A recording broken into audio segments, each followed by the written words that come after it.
দর্শক যেমনটি দেখছেন যে জাহাঙ্গীরনগর বিশ্ববিদ্যালয়ের যে ছাত্র দলের যে নেতৃবৃন্দ রয়েছে তারা কিন্তু ডাকসু বয়কটের ডাক দিয়ে কিন্তু তারা স্লোগান দিচ্ছেন এবং আমরা তাদের সাথে একটু কথা বলার চেষ্টা করেছি। তারা মূলত বলছেন যে ভোট কারচুপির অভিযোগে কিন্তু তারা এই নির্বাচন কিন্তু প্রত্যাখ্যান করেছেন এবং তারা বলছেন যে পুনরায় যেন আবার এই ডাকসু নির্বাচন কার্যকর করা হয়, এমন দাবিটি কিন্তু এই খুব মিছিল থেকে কিন্তু বারবার কিন্তু এই নেতাকর্মীরা দাবি করছেন। এমন দৃশ্যপটই কিন্তু আমরা দেখতে পাচ্ছি।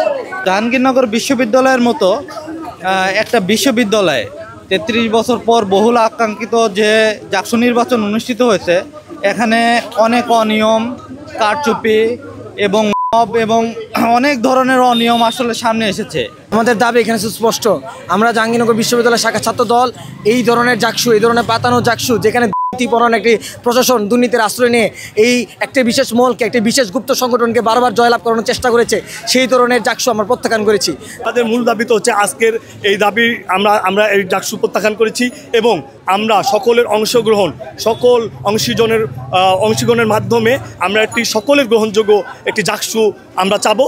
আমরা মনে করছি যে এইগুলোতেই আমরা যখন ছিলাম নেতাকর্মীরা, এর অন্তরালে বাকি হলগুলোতেও এর চেয়ে বেশি বহু অনিয়ম এবং দুর্নীতি হয়েছে, যার জন্যই আমরা এই প্রশাসন এবং এই নির্বাচন কমিশন উভয় পক্ষের উপরে অনাস্থা জ্ঞাপন করে আমরা আমাদের ইলেকশনকে বর্জন করেছে। শুধু আমরা নয়, আপনারা জানেন আমাদের সাথে আরও 4টি প্যানেল, 8টি প্যানেলের মাঝে মোট 5টি প্যানেল তারা নির্বাচনকে বর্জন করেছে, বয়কট করেছে।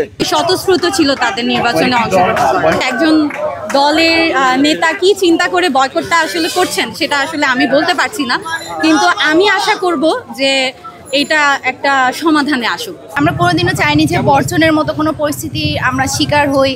আমরা একটা সাধারণ শিক্ষার্থী হিসেবে চাচ্ছি যে নির্বাচনটা সুফলভাবে শেষ হওয়ার জন্য, খুবই তাড়াতাড়ি হচ্ছে ফলাফলটা প্রকাশের জন্য। এটাই সকল সাধারণ শিক্ষার্থীদের খুবই একটা ভরসার জায়গা।